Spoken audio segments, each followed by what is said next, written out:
Bismillahirrahmanirrahim. Assalamualaikum warahmatullahi wabarakatuh.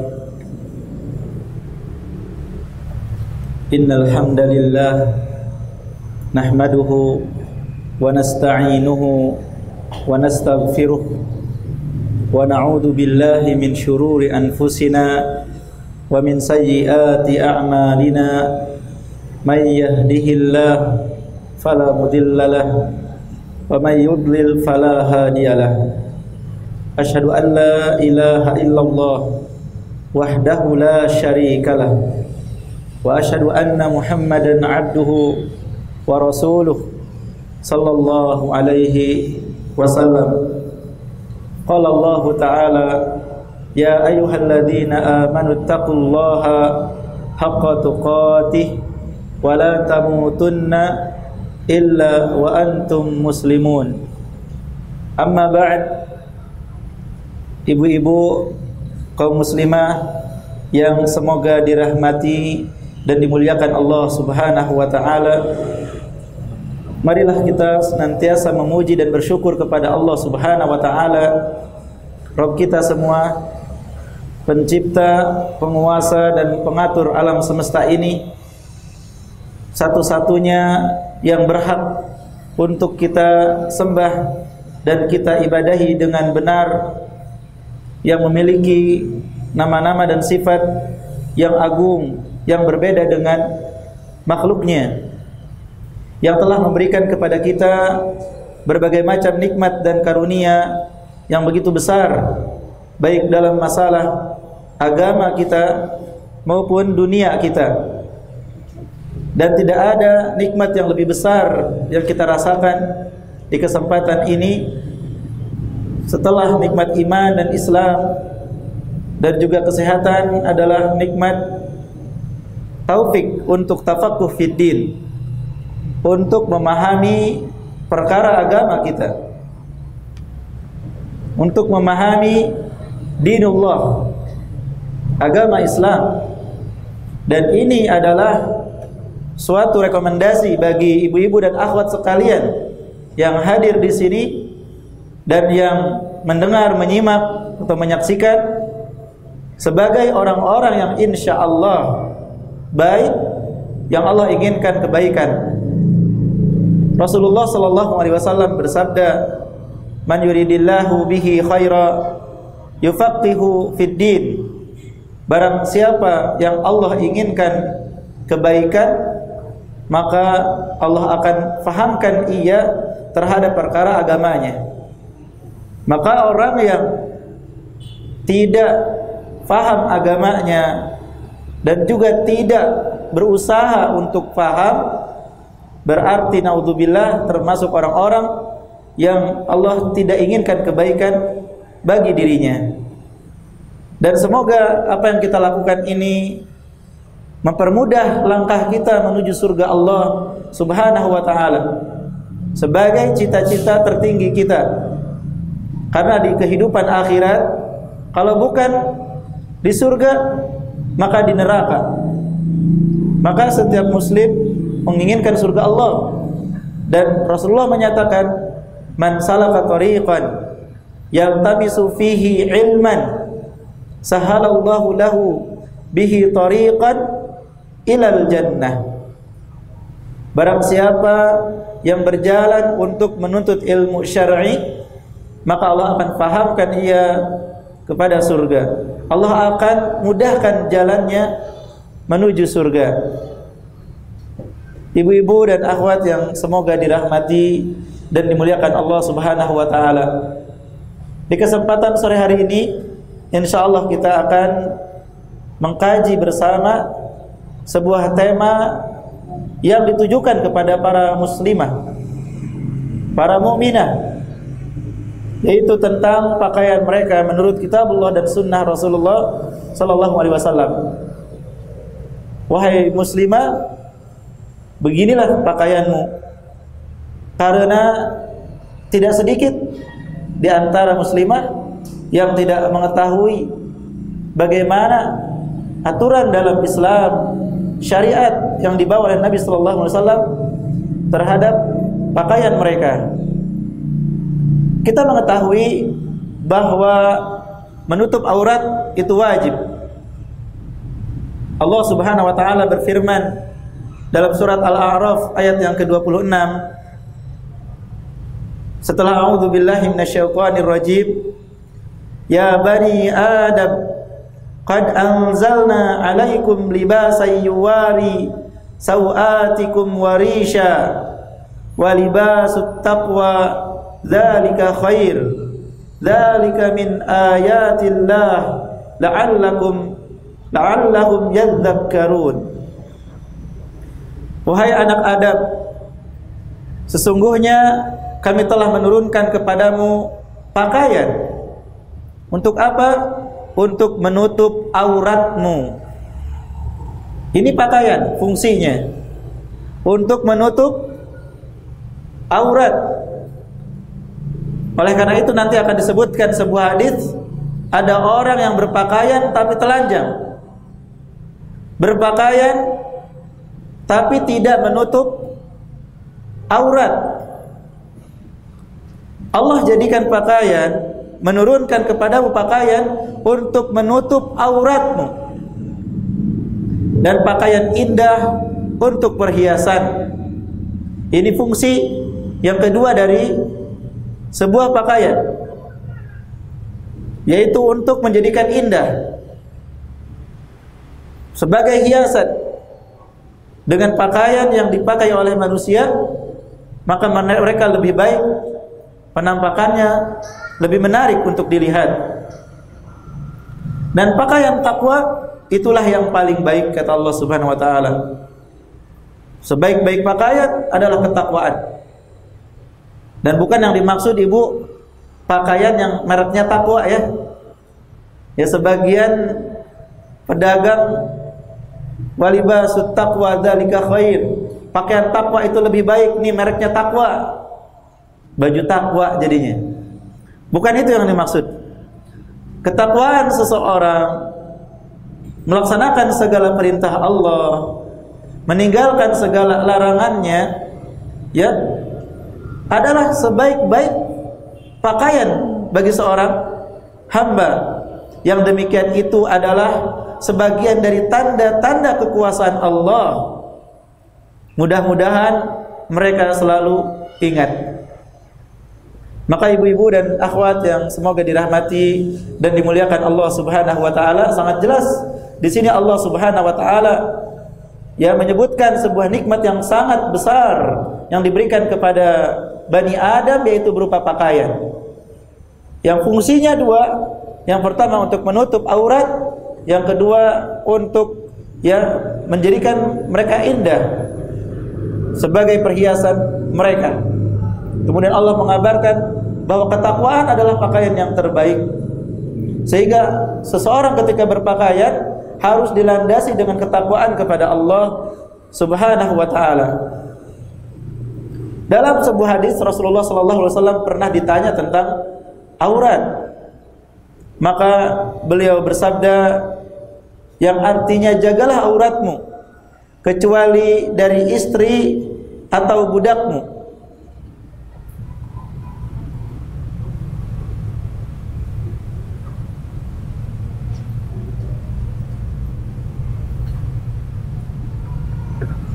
Jagalah auratmu kecuali dari istri atau budakmu.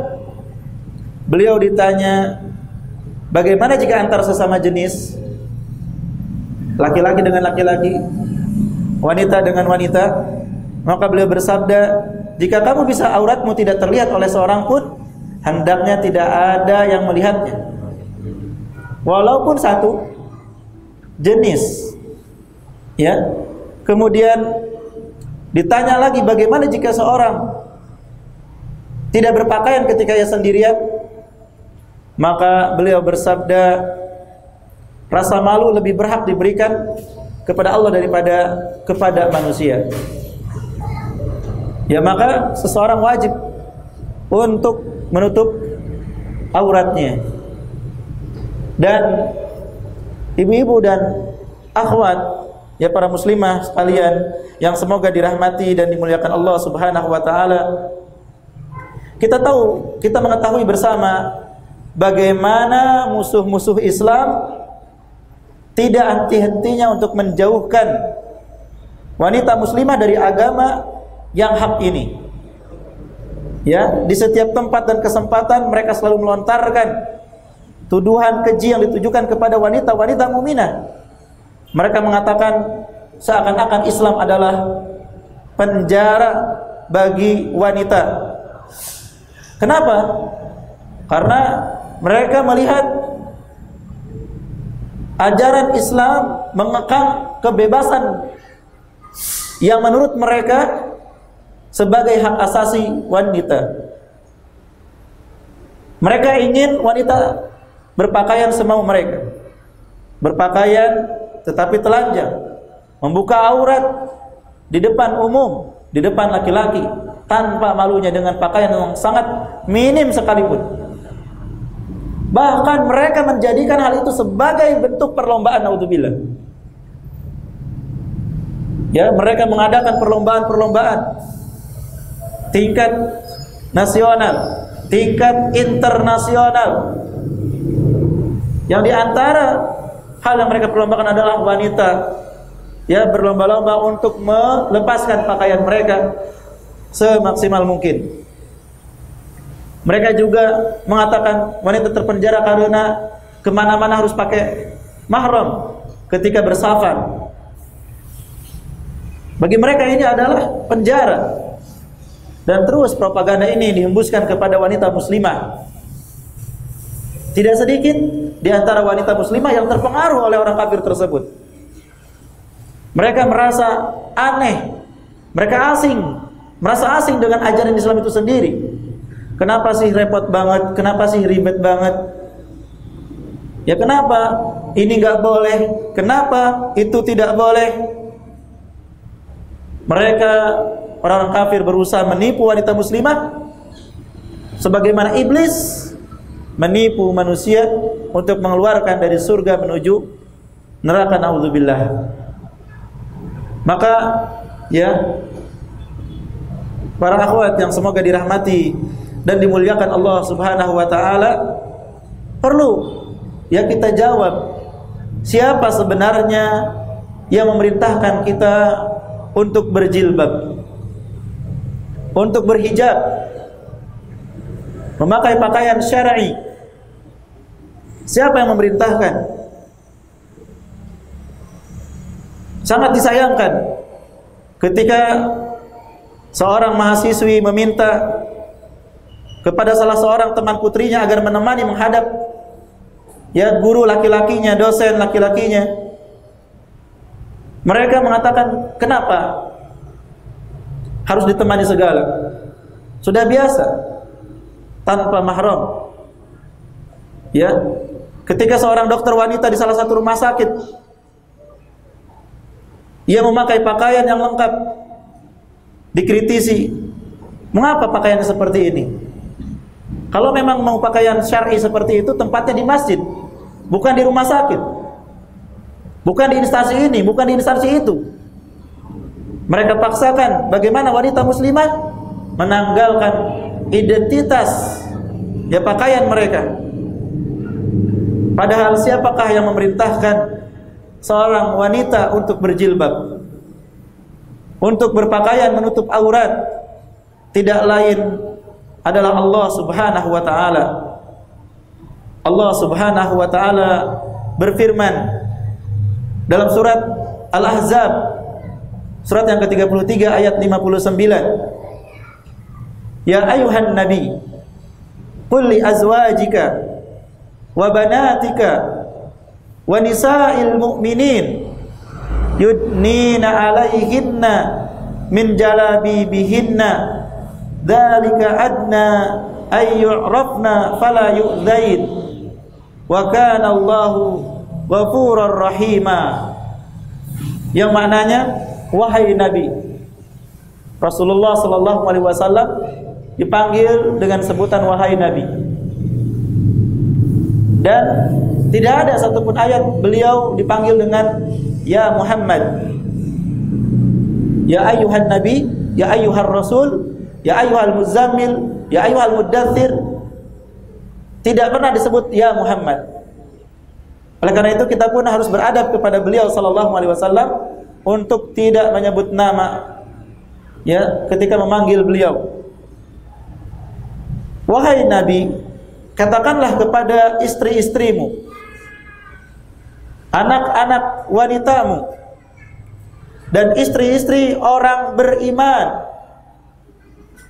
semua muslimah, ya, dan anak-anak kaum muslimah, anak-anak kaum muslimin yang wanita, agar mereka mengulurkan jilbabnya ke seluruh tubuh mereka.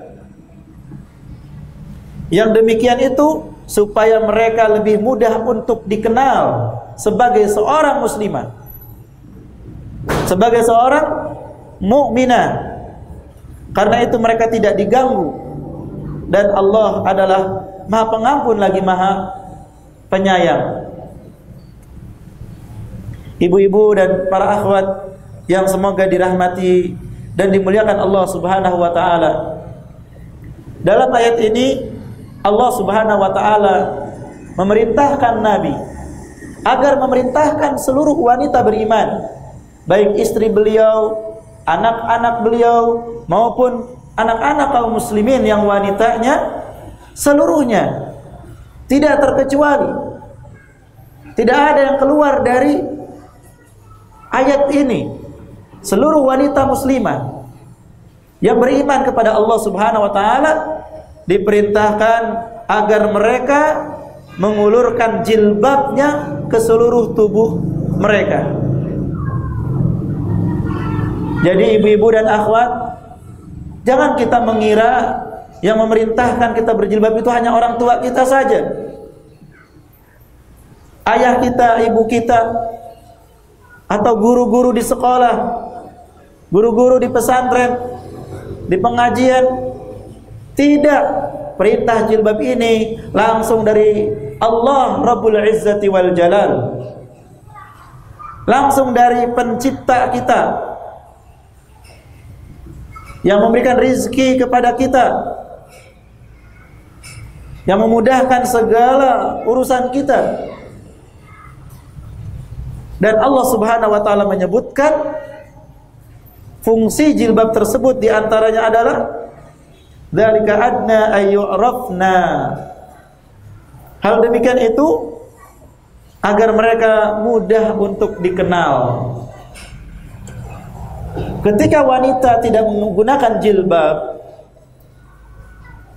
sulit untuk dibedakan ini agamanya apa, muslimah kah ataukah kafirah. Ya, maka dengan jilbab akan jelas ini wanita mukminah, ini wanita muslimah. Wahai wanita Islam, mengapa harus malu menampakkan identitas dirinya sebagai seorang muslimah yang beriman kepada Allah, beriman kepada Rasulullah? Mengapa harus malu? Sehingga sangat disayangkan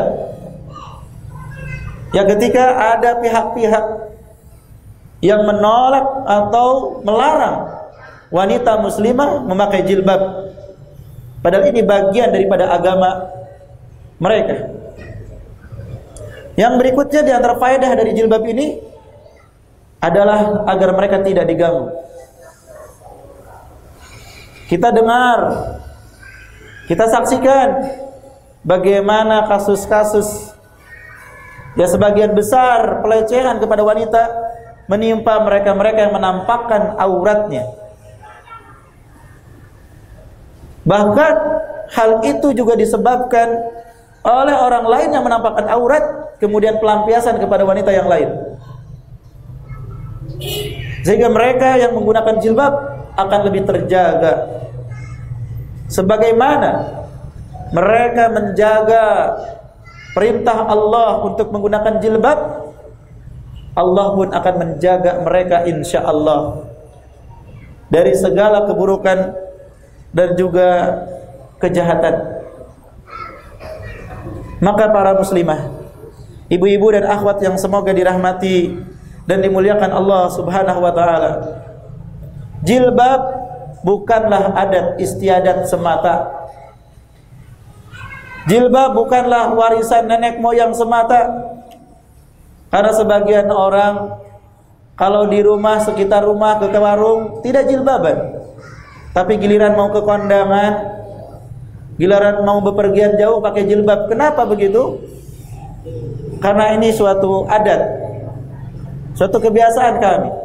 Mereka katakan, maka harus diyakini bahwa menggunakan jilbab adalah perintah Allah Subhanahu wa taala yang harus kita taati. Ya. Para akhwat yang semoga dirahmati dan dimuliakan Allah Subhanahu wa taala, selain kita diwajibkan menggunakan jilbab, Allah Subhanahu wa taala melarang kita untuk bertabarruj, melarang para wanita muslimah untuk melakukan tabarruj, ya, di depan laki-laki yang asing.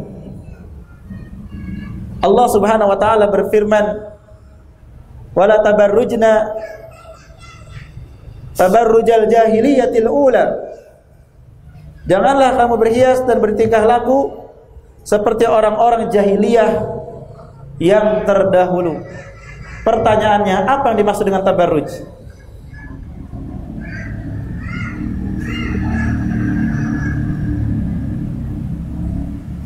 Ibu-ibu dan para akhwat, apa yang dimaksud dengan tabarruj?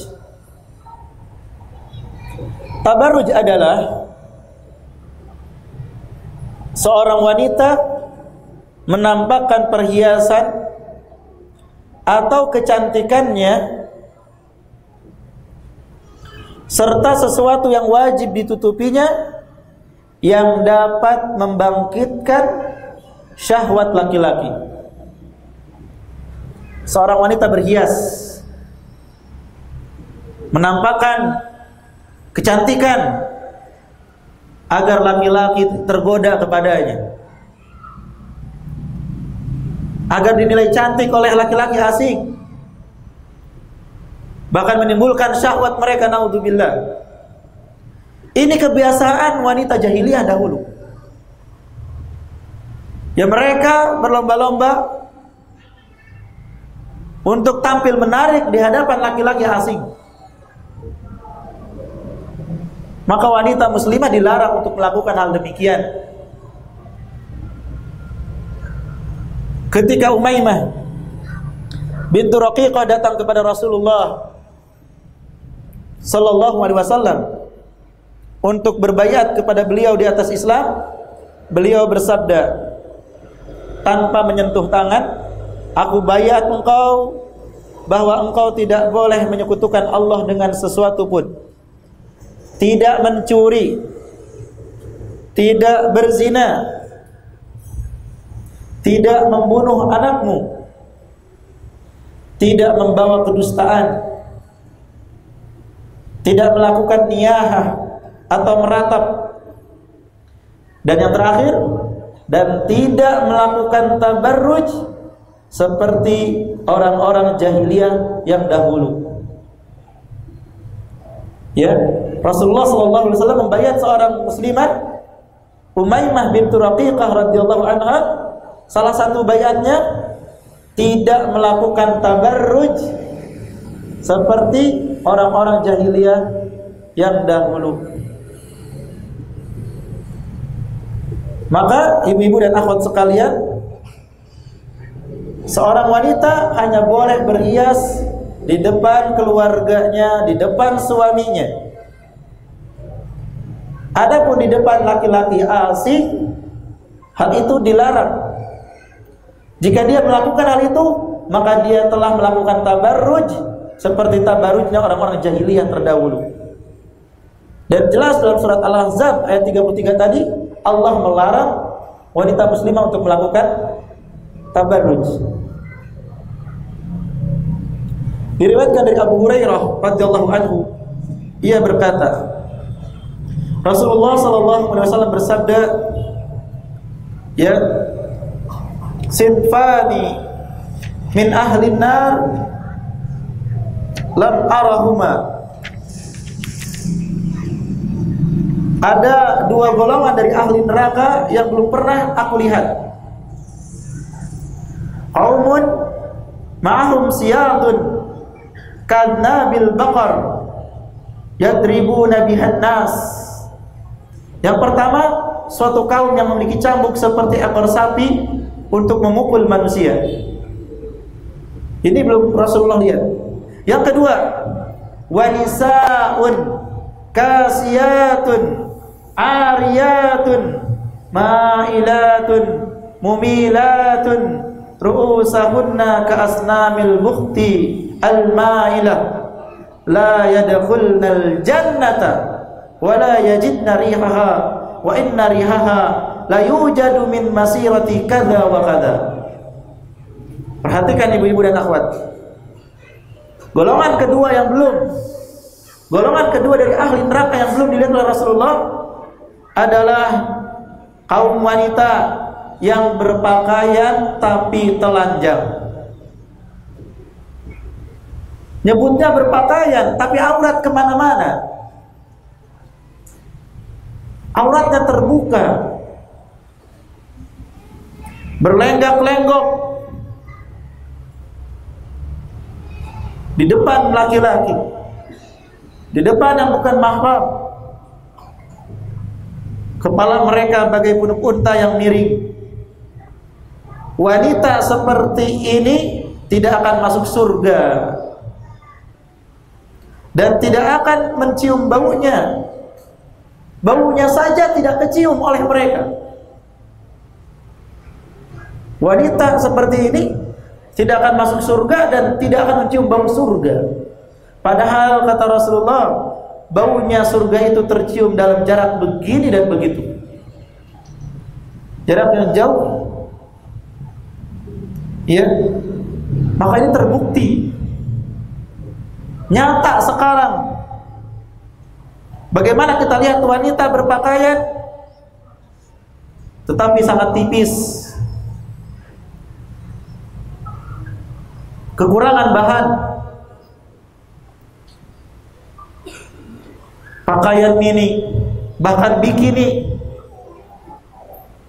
dilombakan, dibanggakan, kelihatan lekuk tubuhnya, kelihatan sebagian besar auratnya. Apa bedanya wanita ini dengan telanjang? Na'udzubillah. Kita berlindung pada Allah dari fitnah yang melanda kaum muslimah, ya, dengan propaganda orang-orang kafir, mengeluarkan mereka dari kehormatan kepada kehinaan.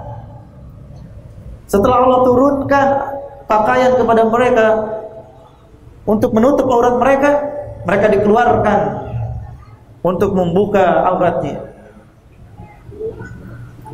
Ya. Maka ibu-ibu dan akhwat yang semoga dirahmati dan dimuliakan Allah Subhanahu wa taala, wajib bagi kita untuk memakai pakaian yang diperintahkan oleh Allah dan Rasul-Nya. Bagi para muslimah untuk berhijab, berjilbab yang menutup aurat mereka. Pertanyaannya, bagaimana jilbab yang sesungguhnya tersebut? Bagaimana sebenarnya pakaian wanita muslimah yang benar itu? Karena banyak juga jilbab tapi gaul, kudung gaul. Ada juga jilbab tapi menampakkan lekuk-lekuk tubuh dengan pakaian yang ketat, kaos, celana panjang, tidak menutup, ya, kecuali hanya kepalanya saja. Maka ya di kesempatan ini kita akan kaji bagaimana hijab wanita muslimah yang seharusnya, yang orang tua berkewajiban untuk mendidik anak-anaknya sejak kecil. Ya, sejak mereka tumbuh, agar mereka terbiasa. Allah Subhanahu wa taala berwasiat kepada para orang tua, ya ayyuhalladzina amanu qu anfusakum wa ahlikum nar. Wahai orang-orang yang beriman, peliharalah diri dan keluarga kalian dari api neraka. Wajib kita jaga keluarga kita, istri kita, anak-anak perempuan kita jaga. Di antaranya dalam masalah pakaian, karena Rasulullah mengatakan wanita ya yang berpakaian tetapi telanjang, mereka tidak akan masuk surga, bahkan tidak akan mencium bau surga. Naudzubillah. Baik, kita sebutkan syarat-syarat pakaian wanita muslimah. Yang pertama, menutupi seluruh tubuhnya.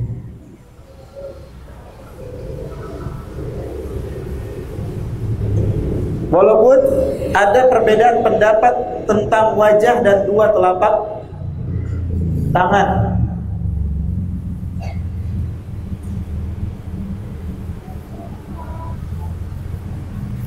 Jadi syarat yang pertama adalah menutup seluruh tubuh. Allah Subhanahu wa taala berfirman dalam surat An-Nur ayat 31. Surat ke-24, surat An-Nur ayat 31. Allah Subhanahu wa taala berfirman, "Wa qul lil mu'minati yaghdudna min absarihinna wa yahfadna furujahunna wa la yubdina zinatahunna illa ma dhahara minha wal yadribna bi khumurihinna ala juyubihinna." Katakanlah kepada wanita yang beriman, hendaklah mereka menahan pandangannya dan menjaga kemaluannya, serta tidak menampakkan perhiasannya kecuali yang biasa nampak darinya, dan hendaklah mereka menutupkan kain kerudung ke dada mereka. Juga ayat yang tadi sudah dibaca, surat Al-Ahzab ayat 59, surat ke-33 ayat 59, ya ayyuhan nabi qul li azwajika wa banatika wa nisa'il mu'minin yudnina 'alaihinna min jalabibihinna. Wahai nabi, katakanlah kepada istri-istrimu, anak-anak wanitamu, dan istri-istri orang beriman agar mereka mengulurkan jilbabnya ke seluruh tubuh mereka. Ayat ini dan ayat sebelumnya menunjukkan wajibnya menutup seluruh tubuh. Walaupun terjadi perbedaan pendapat apakah wajah dan telapak tangan masuk di dalamnya atau tidak. Ya. Maka para ulama telah sepakat bahwa wanita muslimah wajib menutup seluruh tubuh, dan berbeda pendapat apakah wajah dan telapak tangan termasuk yang wajib ditutup atau tidak, ataukah termasuk yang dikecualikan. Dan masing-masing pendapat memiliki dalil yang kuat, ya, memiliki dasar dan landasan, sehingga perselisihan ini perlu kita terima dengan lapang dada. Baik yang mengatakan wajib menutup muka dan telapak tangan, maupun yang berpendapat tidak wajib menutup muka dan telapak tangan, melainkan hanya sebuah sunnah dan afdaliyah saja bagi wanita muslimah. Dan saya akan sampaikan di sini beberapa dalil dari kedua belah pihak sebagai ilmu bagi kita, dan silakan ibu-ibu dan akhwat untuk memilih pendapat mana yang kuat di antara keduanya. Di antara dalil yang menunjukkan wajibnya, ya, dalil yang digunakan oleh pihak yang mengatakan wajib menutup wajah dan telapak tangan adalah firman Allah Subhanahu wa taala dalam surat Al-Ahzab ayat 53. Allah Subhanahu wa taala berfirman, "Wa idza sa'altumuhunna mata'an fas'aluhunna min wara'i hijab."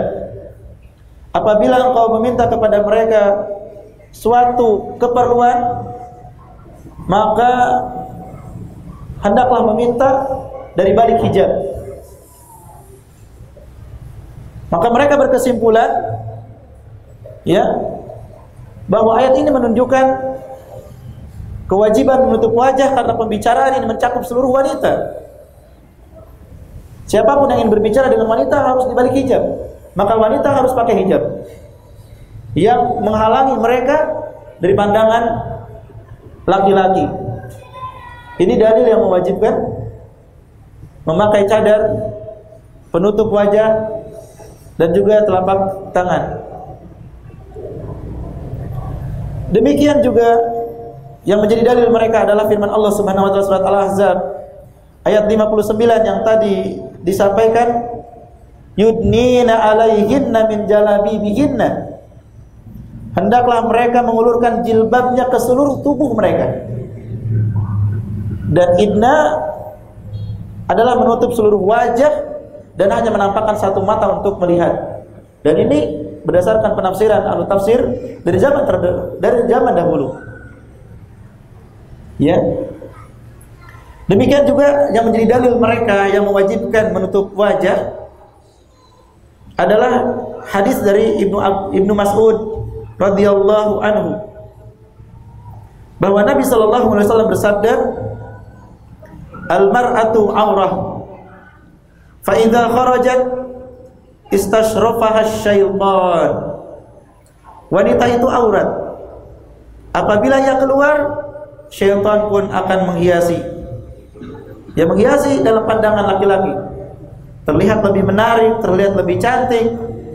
Walaupun orang-orang mengatakan istrinya lebih cantik, tetapi karena syaitan yang menghiasi, wanita jelek pun, ya, bahkan kata orang walaupun wajahnya mirip kambing, kalau sudah dihiasi syaitan, dikasih bedak, itu kambing jadi lebih cantik daripada istrinya. Ini syaitan, ya, yang menghiasi wanita dengan sedemikian rupa. Dan kita lihat tidak sedikit, ya, laki-laki yang tergoda dengan wanita yang sebenarnya wajahnya biasa saja, tetapi syaitanlah yang menghiasinya. Yang keempat, kita masih bicara tentang dalil mereka yang mengatakan bahwa wajah bagian daripada aurat sehingga harus ditutup. Adalah hadis Ifki tentang tuduhan zina kepada Aisyah radhiyallahu anhu. Dan Allah bebaskan tuduhan tersebut dari langit dengan diturunkan surat An-Nur, ya, untuk membebaskan tuduhan tersebut. Disebutkan dalam hadis tersebut bahwa ketika Safwan bin Al-Mu'attal As-Sulami, seorang sahabat yang mulia, termasuk orang yang berada di belakang pasukan, sesampainya di tempat singgahmu, kata Aisyah, jadi Safwan bin Al-Mu'attal ini mencari, ya, barangkali ada yang ketinggalan barang atau orang di belakang pasukan. Tiba-tiba mendapati Aisyah. Ia melihat sosok manusia yang sedang tidur. Ia pun mendatangiku dan ia mengenalku ketika melihatku. Kenapa bisa kenal itu Aisyah? Kenapa? Sebelumnya ia pernah melihatku sebelum turunnya perintah hijab. Jadi sebelum turunnya perintah hijab, wajah Aisyah kelihatan. Setelah ada ayat hijab, maka ditutup pakai cadar, pakai penutup muka. Ya. Dan sahabat ini pernah melihat dulu sebelum turun ayat hijab. Sehingga ketika melihat wanita tertidur dan wajahnya seperti itu, ini Aisyah, istri Rasulullah sallallahu alaihi wasallam. Aku pun terbangun karena mendengarnya mengucapkan istirja, inna lillahi wa inna ilaihi rajiun.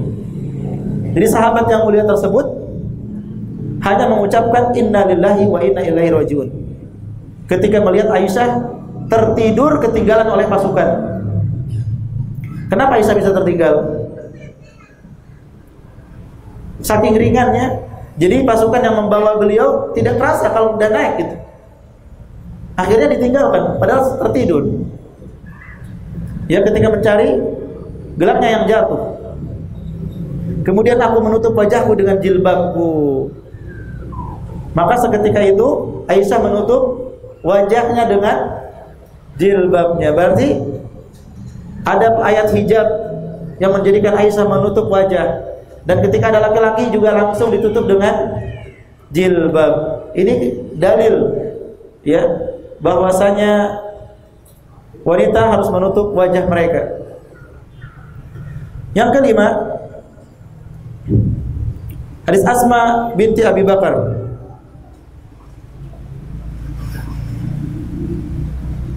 Ia berkata, kami biasa menutup wajah kami dari kaum laki-laki, dan kami biasa bersisir ketika ihram sebelum itu. Jadi beliau mengatakan para wanita biasa menutup wajah kami dari kaum laki-laki. Itu ketika ihram. Kita tahu wanita ketika ihram tidak boleh pakai penutup wajah. Tetapi ketika ada laki-laki walaupun ihram ditutup juga wajahnya. Bagaimanakah di luar ihram? Lebih-lebih ditutup wajahnya. Dan juga dalam hadis yang lain kata Aisyah, ketika laki-laki lewati kami, kami tutup. Ketika mereka pergi, kami buka lagi. Ini pendapat hadis yang menunjukkan wajibnya memakai penutup wajah. Dan lain sebagainya. Dalil-dalil yang sangat banyak. Dan ada juga sebagian ulama yang berkesimpulan bahwa wajah dan telapak tangan tidak wajib. Tetapi sunnah sangat dianjurkan dan lebih utama. Di antara dalilnya yang mereka kemukakan adalah di dalam surat An-Nur tadi, ayat yang ke-31, Allah Subhanahu wa taala berfirman, wala yubdina zinatahunna illa ma dhahara minha. Dan janganlah mereka menampakkan perhiasan kecuali yang biasa nampak darinya. Para ahli tafsir mengatakan yang biasa nampak adalah wajah dan kedua telapak tangan. Yang biasa nampak adalah wajah dan kedua telapak tangan. Walaupun ini dibantah juga sama yang mengatakan wajib, yang biasa nampak bukan wajah, tetapi pakaian itu sendiri. Tetapi keduanya kuat. Yang biasa nampak adalah wajah dan telapak tangan. Dalil yang kedua yang digunakan oleh pihak yang mengatakan wajah itu tidak wajib, hanya afdol saja, dianjurkan saja, syariat yang mulia tapi tidak wajib, adalah hadis Asma binti Abi Bakar ketika beliau pernah masuk menemui Rasulullah SAW dengan menggunakan pakaian yang tipis. Pakaiannya tipis, padahal dia sudah balik. Maka Rasulullah SAW berpaling, gak mau lihat, dan berkata, wahai Asma, innal mar'ata idza balagatil haid, sesungguhnya wanita jika telah mengalami haid, maka tidak boleh dilihat darinya illa hadza wa hadza, menunjuk ke muka dan telapak tangannya, kecuali ini dan ini. Tidak boleh kelihatan kalau sudah haid kecuali muka dan telapak tangan. Ini jelas sekali.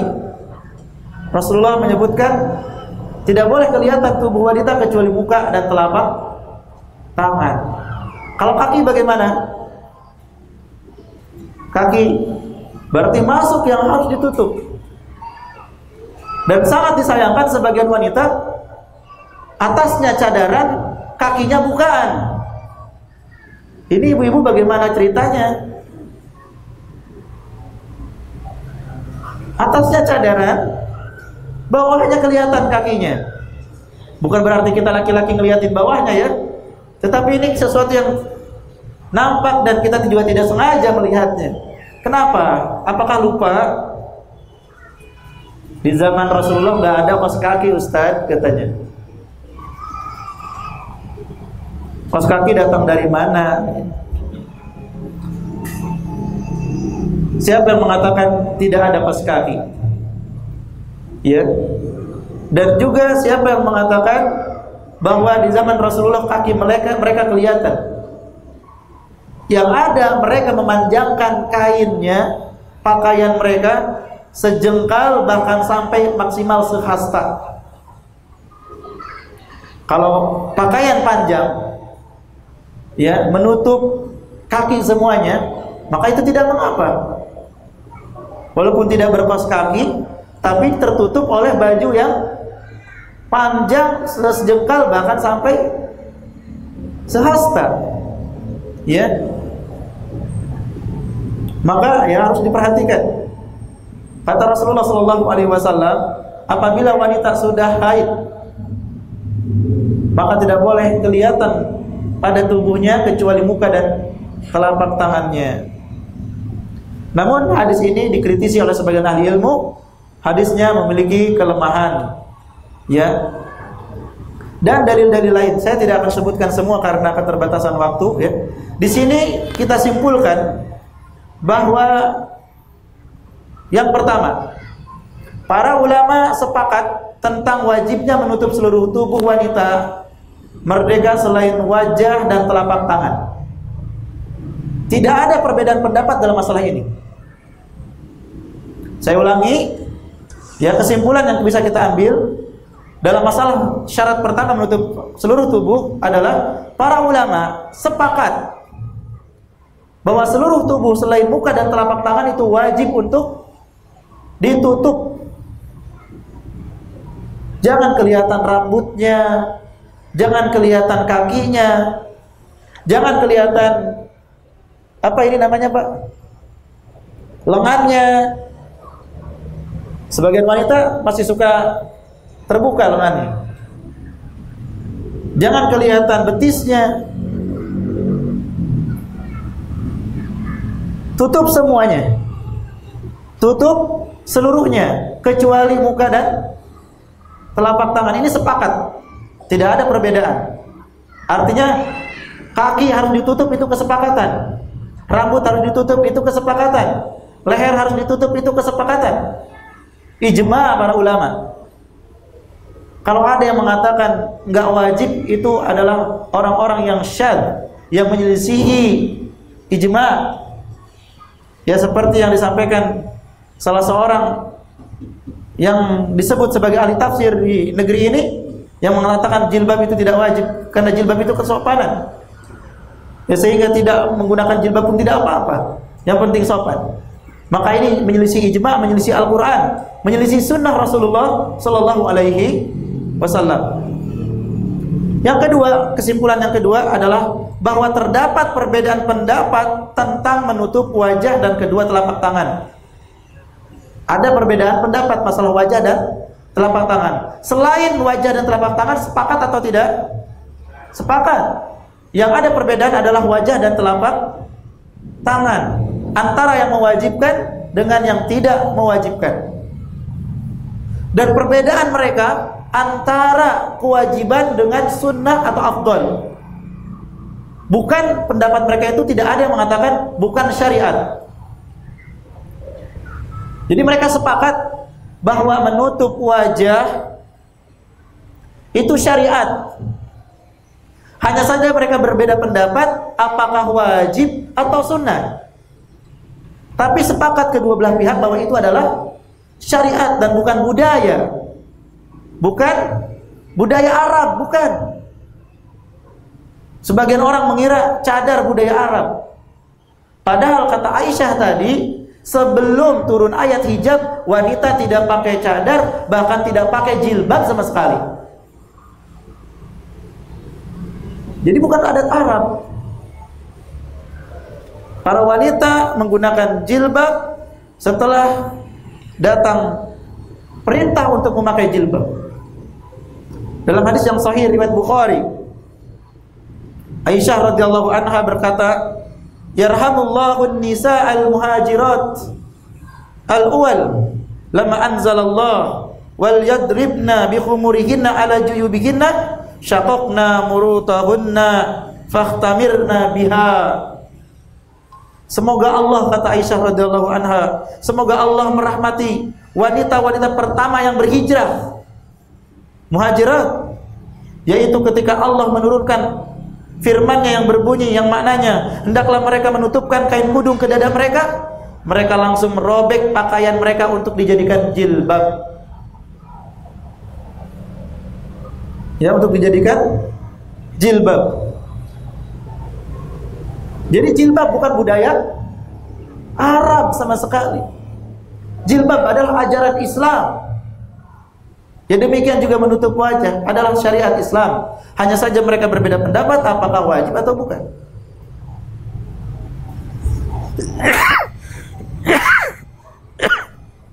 Yang ketiga, kesimpulan yang bisa kita ambil dari syarat yang pertama,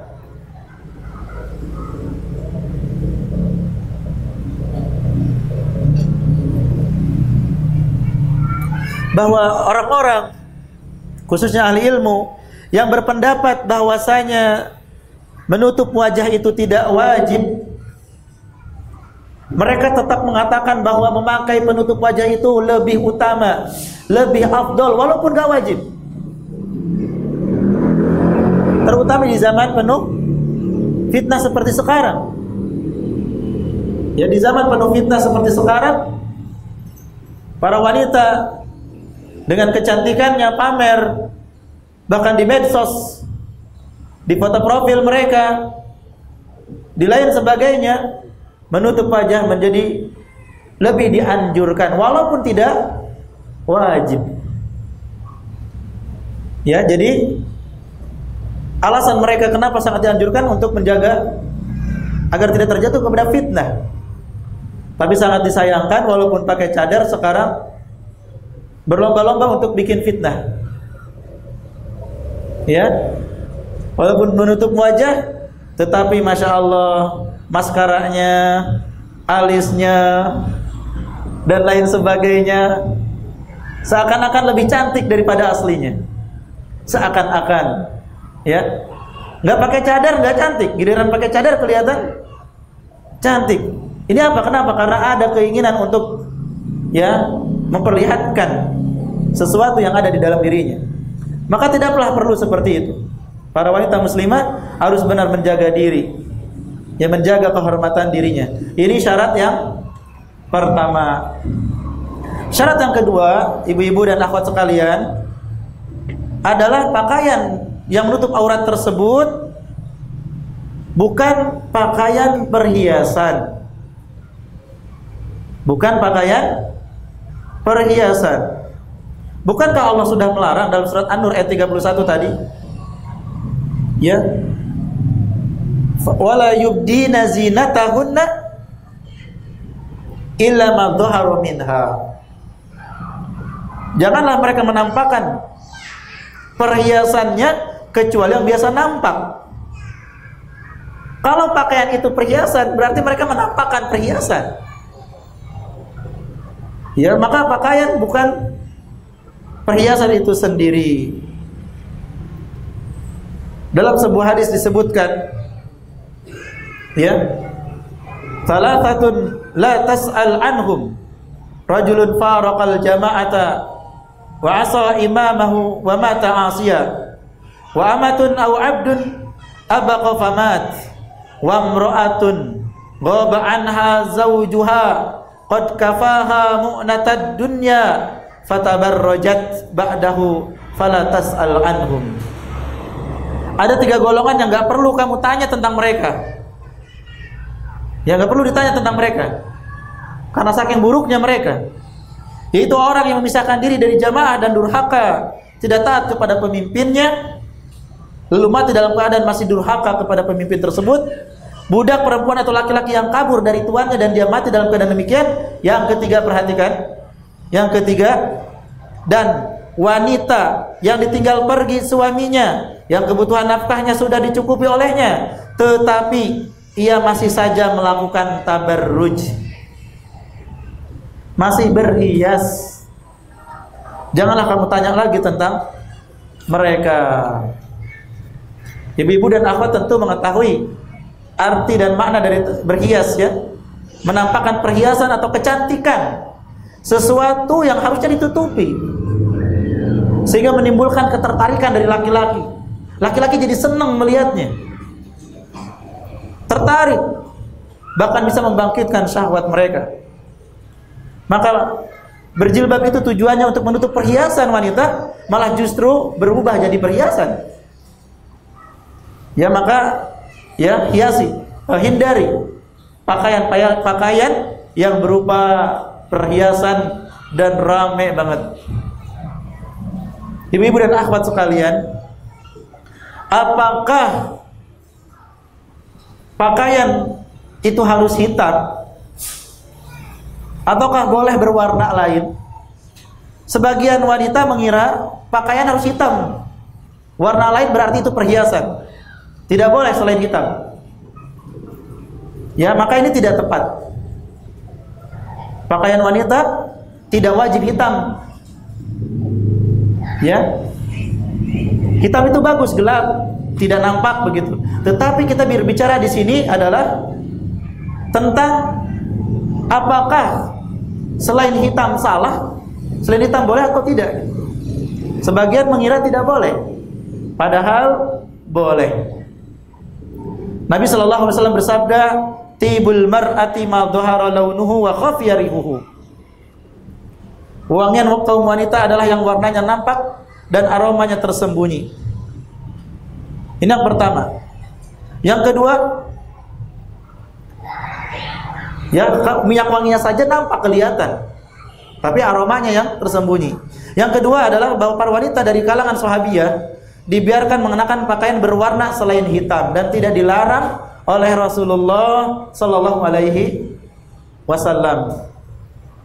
Di antaranya hadis Ikrimah yang menyebutkan bahwa Rifa'ah telah mentolak istrinya, lalu dinikahi oleh Abdurrahman bin Az-Zubair.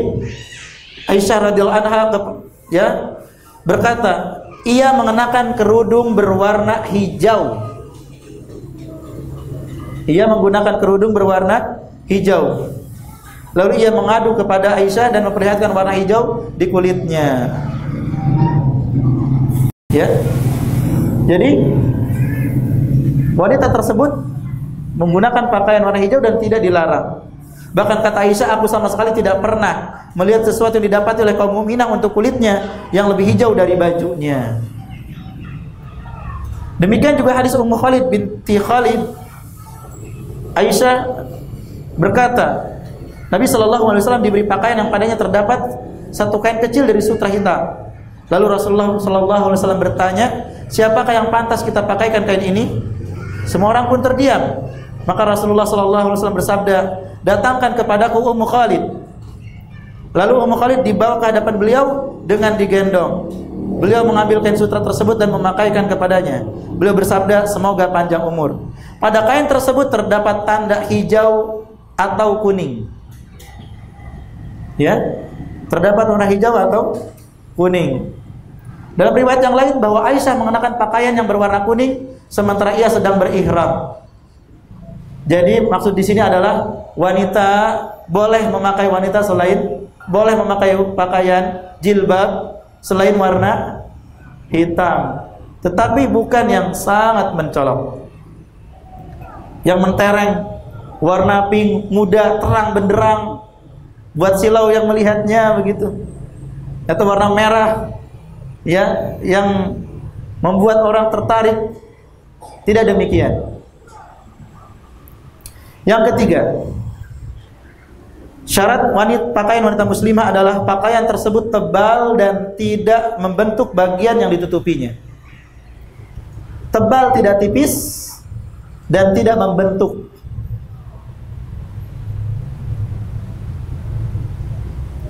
Disebutkan dalam hadis tadi ya tentang dua golongan penghuni neraka yang belum dilihat oleh Rasulullah SAW. adalah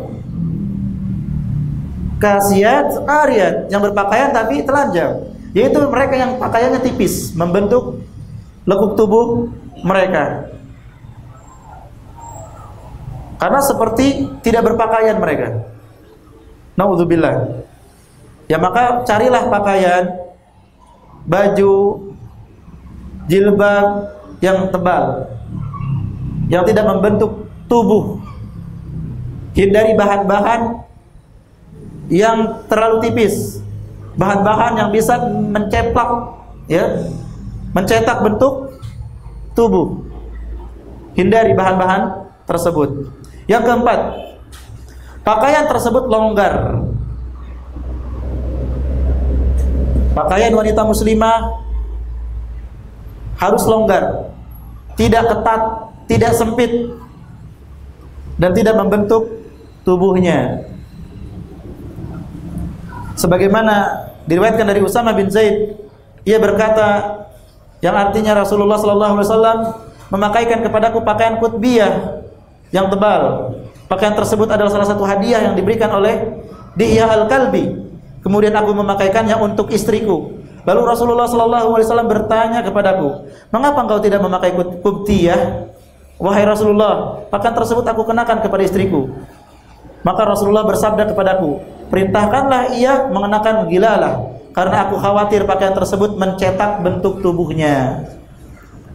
Dilapisi lagi yang lain. Kalau mau dipakai sama istrimu, pakai lagi yang lain, karena khawatir mencetak, ya, bentuk lekuk tubuh wanita tersebut.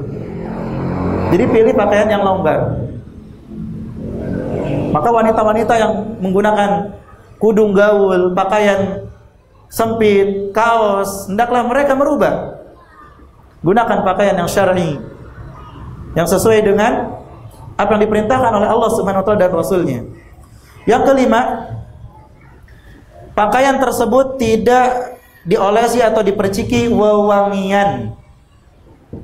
Wanita muslimah ketika keluar rumah jangan menggunakan wewangian. Jangan pakai minyak wangi, jangan disemprot. Karena Rasulullah SAW bersabda, ayyuma imra'atin ista'tarat famarrat ala qaumin liyajidu min riha fahiya zaniyah. Wanita mana saja yang memakai wewangian, lalu ia melewati suatu kaum agar mereka mencium wanginya, maka wanita tersebut dianggap wanita pezina. Naudzubillah. Ya, Al-Haythami menyebutkan dalam Az-Zawajir bahwa keluarnya wanita yang memakai minyak wangi dan perhiasan dari rumahnya termasuk dosa besar meskipun diizinkan oleh suaminya. Suami tidak berhak memerintahkan sesuatu yang bertentangan dengan syariat. Wanita tidak boleh taat kepada suaminya jika memerintahkan maksiat. Ya, jangan menggunakan minyak wangi. Dan bukan berarti muslimah jorok, Bapak Ibu. Jangan berarti muslimah bau. Perhatikan ibu-ibu dan para akhwat. Larangan menggunakan minyak wangi bukan berarti wanita muslimah bau, jorok, tidak mandi, tidak ganti pakaian berhari-hari. Jangan sampai ada yang seperti itu. Baju keluar seminggu tidak dicuci. Setiap kali keluar pakai itu. Keluar pakai itu, ngaji pakai itu, ke pasar pakai itu, gendong anak pakai itu, nyuci pakai itu. Bagaimana baunya? Ada tidak ibu-ibu yang kayak gitu? Ada tidak ibu-ibu yang seperti itu? Naudzubillah, ya. Kita harus pakai masker berhadapan dengan yang seperti itu. Hati-hati, ibu-ibu jangan bau.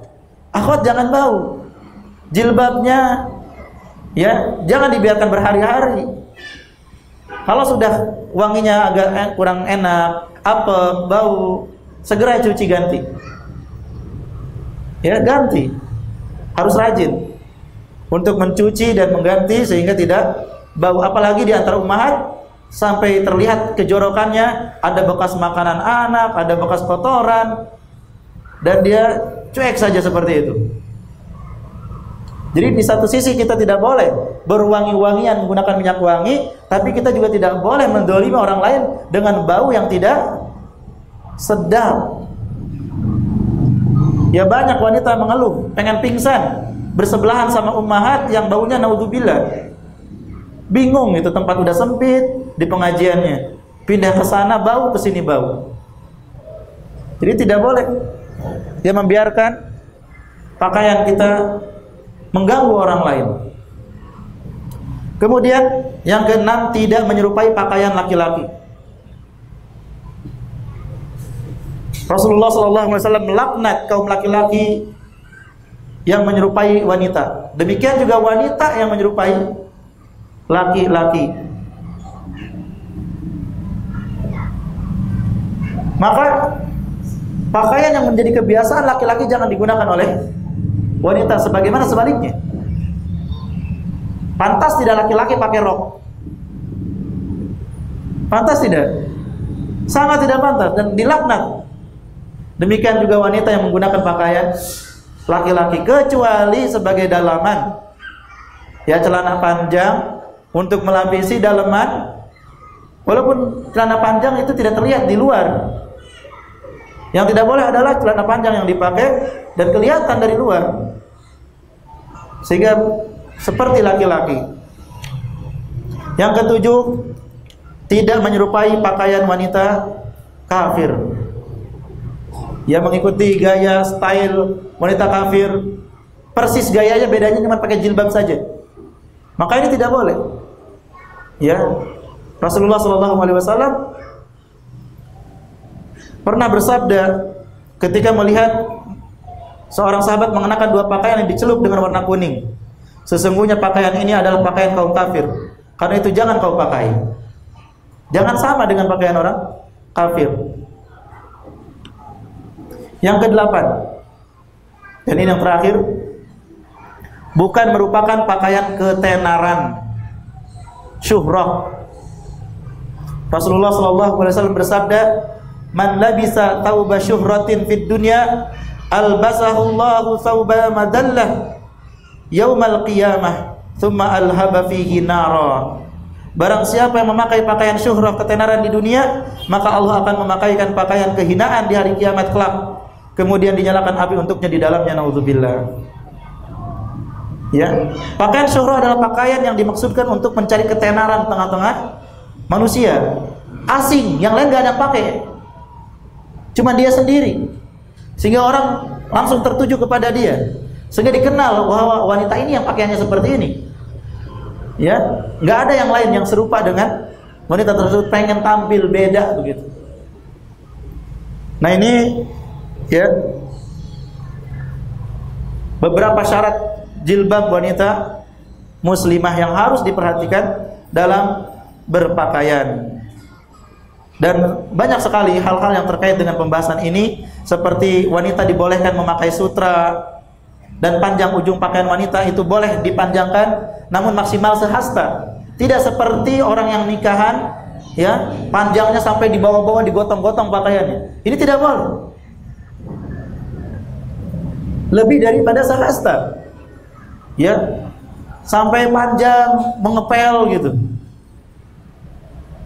Ini pakaian wanita ada batasannya dan lain sebagainya. Semoga ya apa yang dikaji ini bermanfaat karena keterbatasan waktu, sehingga kita bisa lanjutkan dengan kuis dan tanya jawab. Mungkin apa yang disampaikan ini bermanfaat. Wallahu alam bisawab. Selanjutnya kuis, ya.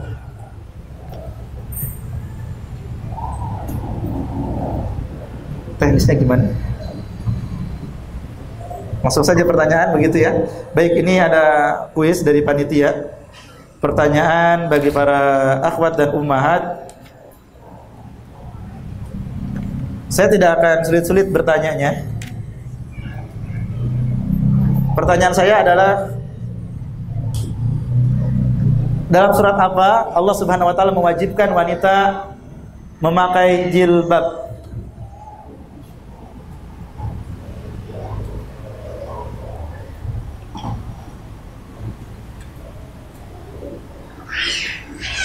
An-Nur ayat 31.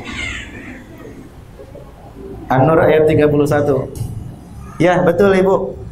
Barakallahu fiik, dapat hadiahnya. Hadiahnya apa ya? Oh, di belakang ya, saya juga nggak ngelihat ini. Baik. Selain An-Nur ayat 31, ayat berapa lagi ini pertanyaan kedua? Silakan.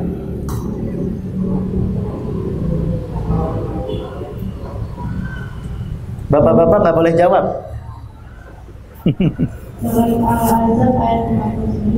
Surat Al-Ahzab ayat 59. Barakallahu fiik. Betul sekali ya. Dapat hadiah juga. Pertanyaan yang ketiga juga mudah. Apa yang dimaksud dengan tabarruj dan apa hukumnya? Tabarruj itu apa? Hukumnya apa?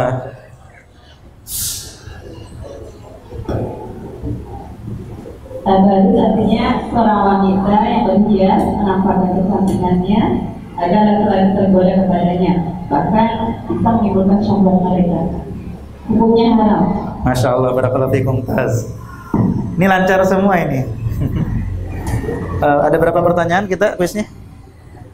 2 lagi berarti. 2 lagi. Ya.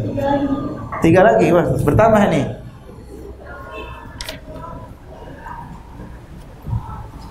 Sebutkan 2 saja syarat hijab wanita muslimah. Tadi ada 8 kan? Sebutkan 2 saja. Syaratnya yang pertama yaitu tebal, tidak tipis, longgar, dan tidak memakai pewarna. Barakallahu fiik. Mumtaz. Iya, boleh dapat hadiah. Pertanyaan selanjutnya juga mudah. Sebutkan syarat lain yang belum disebutkan oleh akhwat yang tadi jawab. 2 minimal. Bukan pakaian hiasan, tebal dan tidak menutupi. Tebal tadi sudah disebutkan.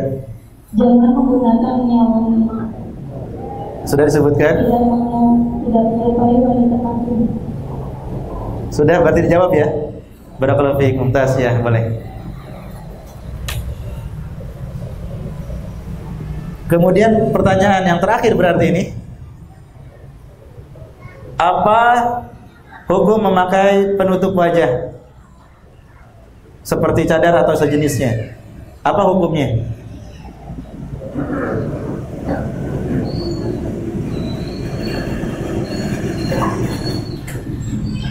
Hukumnya ada perbedaan. Yang pertama memberikan hukum wajib, yang kedua hukum sunnah. Barakallahu fiik. Ya, betul, tapi nanti lain waktu kalau jawabnya begini. Boleh dapat hadiah itu ya. Ibu-ibu jika ditanya hukum tentang menutup wajah, cadar, sampaikan. Pertama, para ulama sepakat bahwa cadar itu syariat Allah. Ya, bukan adat istiadat, tetapi syariat Allah. Mereka bersepakat demikian. Terkait hukumnya, mereka berbeda pendapat. Jadi mereka sepakat itu adalah syariat, masyru', bagian dari agama, dapat pahala kalau orang melaksanakannya. Tapi dari segi hukumnya mereka berbeda pendapat. Ada yang mengatakan wajib dan ada yang mengatakan sunnah saja atau afdal. Demikian? Iya, barakallahu fiikum. Berarti sudah selesai ya kuisnya. Dari mana? Emang ini live? Dari live ini? Kirain? Baik. Ini ada pertanyaan. Saya tidak tahu kalau siaran langsung ini. Saya kira hanya rekaman begitu. Baik, tidak apa-apa. Pertanyaan dari pemirsa Asar TV dari Cikarang Barat, Ibu Yuli. Assalamualaikum warahmatullahi wabarakatuh. Waalaikumsalam warahmatullahi wabarakatuh. Ustadz, apa hukum dari bercadar? Bolehkah jika di rumah tidak menggunakan cadar kemudian pas bepergian menggunakannya? Sebab di sekitar rumah masih asing dengan cadar. Syukran, jazakallahu khairan wa jazakallahu khairan. Ini pertanyaan sebelum dibahas. Ini sebelum dibahas sudah ditanyakan ya. Bagaimana ibu-ibu bisa jawab pertanyaan ini? Hukum bercadar tadi apa? Disyariatkan ya. Tetapi apakah wajib atau sunnah? Berbeda pendapat. Nah, silahkan Ibu Yuli dan ibu-ibu yang lain mengambil pendapat yang mana? Tadi sudah disampaikan kedua belah pihak dengan dalil-dalilnya, betul? Yang berpendapat wajib ini dalilnya A, B, C, D. Yang berpendapat sunnah saja atau afdol tidak wajib, dalilnya A, B, C, D. Dan perbedaan pendapat ini harus dimaklumi, harus lapang dada, tidak boleh menyalahkan satu sama lain. Artinya menjadikan sebab perselisihan, mencela satu sama lain, tidak. Nah, jadi Ibu Yuli mau pilih yang mana? Kalau ibu yang bertanya ini memilih wajib, maka dimanapun tidak boleh dibuka. Jika memilih pendapat yang wajib, sama saja di dekat rumah, di luar rumah, itu sama saja. Kemudian jika memilih yang sunnah atau afdol, nah saat itu maka tidak berdosa ketika membuka cadar. Ya. Saya pribadi lebih cenderung kepada pendapat yang mengatakan cadar itu sunnah atau afdol. Ya, ini pendapat Syekh Muhammad Nasiruddin Al-Albani rahimahullah dan beberapa ulama lainnya. Yang tentunya pendapat ini pun ya dibantah oleh mereka-mereka yang mewajibkan cadar dari ulama-ulama Madinah. Ya, perlu Bapak Ibu ketahui, ibu-ibu khususnya, bahwa ulama-ulama Madinah itu sangat menyayangkan sekali kenapa Syekh Albani harus mengatakan hukum cadar itu tidak wajib gitu. Sehingga membuka pintu wanita-wanita yang membuka wajah-wajah mereka untuk kecantikan. Ya, tetapi ini adalah hukum syar'i. Syekh Albani rahimahullah punya hujah yang kuat sampai menulis beberapa kitab dalam masalah ini. Di antaranya Raddul Mufhim untuk menjelaskan bahwa yang beliau jelaskan adalah hukum dari sisi wajib tidaknya. Tetapi istri beliau, putri-putri beliau, semuanya menggunakan penutup wajah. Demikian juga saya, meskipun saya lebih condong kepada pendapat cadar itu sunnah atau afdol, tidak wajib, maka tetap meminta istri untuk menutup wajah mereka. Ya, wallahu a'lam bishawab.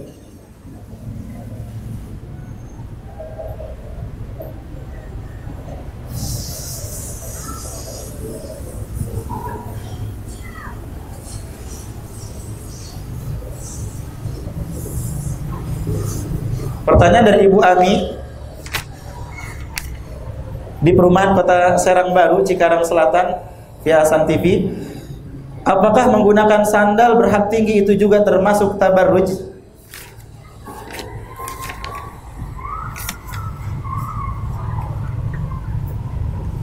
Penulis kitab Fikih Sunnah Wanita, Syekh Abu Malik Kamal bin Sayyid Salim, ya, di dalam kitabnya menjelaskan tentang apakah boleh kaum wanita memakai sepatu hak tinggi atau sandal hak tinggi.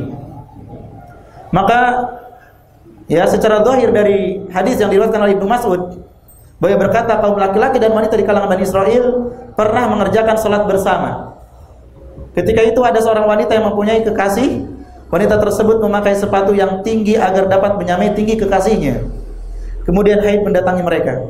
Maka Ibnu Mas'ud berkata, akhirkanlah mereka sebagaimana Allah mengakhirkan mereka. Secara zahir, jika seorang wanita memakai sepatu hak tinggi dengan tujuan agar dapat dilihat oleh kaum laki-laki, maka hal ini diharamkan. Karena kondisi seperti ini bisa menjadi pemicu terjadinya kerusakan dan tersebarnya keburukan. Dan juga kata penulis, memakai sepatu hak tinggi membuat cara berjalan dan gerakan seorang wanita menarik perhatian pandangan kaum laki-laki. Apakah itu betul, ibu-ibu? Bikin bagaimana sepatu hak tinggi itu? Ya,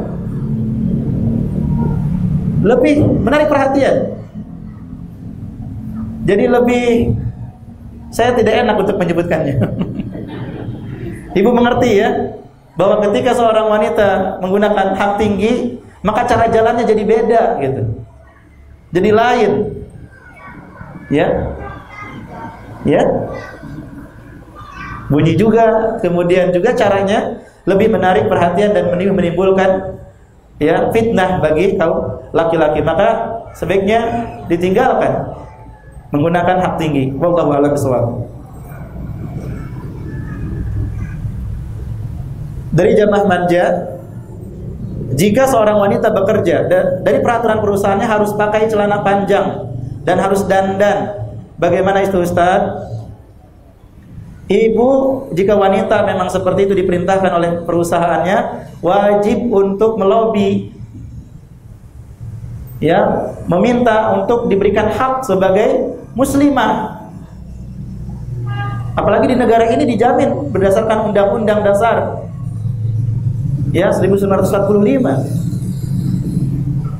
bahwa rakyat Indonesia memiliki hak untuk menjalankan ajaran agama sesuai dengan keyakinannya. Jika mereka mengizinkan menggunakan pakaian syar'i dan aman dari fitnah, izin dari wali, maka silakan lanjut kerja. Tetapi jika perusahaannya tidak mengizinkan menggunakan pakaian yang syar'i, tetap memaksa pakai celana panjang, tetap wajib tabarruj, maka ibu wajib untuk keluar dari perusahaan tersebut. Cari pekerjaan yang halal, cari pekerjaan yang baik, yang lebih menjaga fitrah sebagai seorang wanita. Ya, man taraka syai'an lillah awadallahu khairan minhu. Barang siapa yang meninggalkan sesuatu karena Allah, maka Allah Subhanahu wa taala akan ganti dengan yang lebih baik. Jadi jangan khawatir, yakinlah Allah akan memberikan ganti yang lebih baik.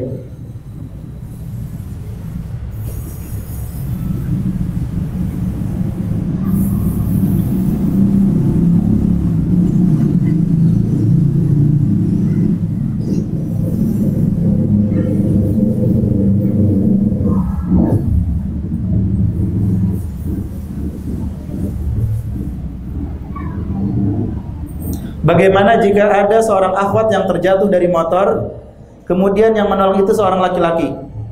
Apakah kita boleh menerima pertolongan laki-laki itu? Atau lebih baik menolaknya dengan sopan karena bukan mahram?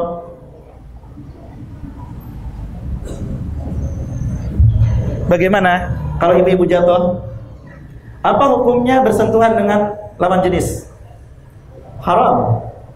La ayyut'ana fi ra'si ahadikum bimihyatin min hadidin khairul lahu min ayyamussan nisa. Ditusuknya kepala salah seorang di antara kalian dengan jarum dari besi itu lebih baik daripada menyentuh wanita. Tetapi dalam keadaan darurat, kecelakaan, kepala bocor berdarah-darah, ya apakah kita tidak tolong wanita tersebut? Tentu ini berbeda. Ini keadaannya darurat. Ad-daruratu tubihul mahdzurat. Darurat itu membolehkan sesuatu yang tadinya dilarang.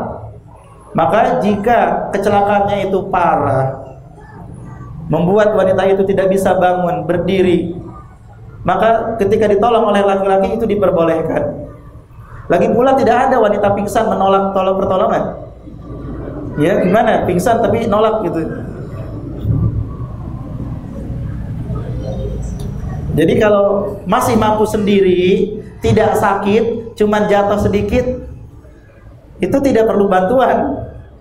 Itu nggak apa-apa, terima kasih Pak, tidak apa-apa begitu. Tetapi kalau sampai jatuh, sakit, ya patah tulang, berdarah-darah, maka kita pasrah saja istighfar ketika ditolong oleh laki-laki.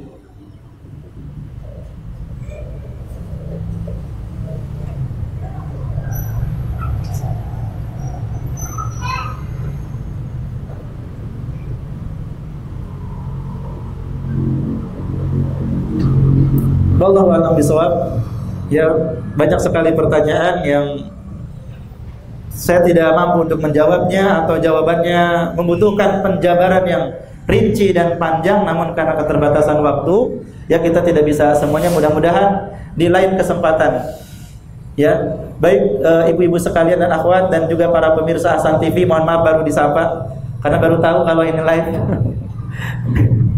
Gak kasih tahu ya. Iya. Semoga kajian kita ini bermanfaat ya. Bermanfaat, bisa kita praktekkan bagi dunia dan akhirat kita, bisa istiqomah di atas sunnah, di atas kebenaran, tetap berpakaian syar'i bagaimanapun keadaannya.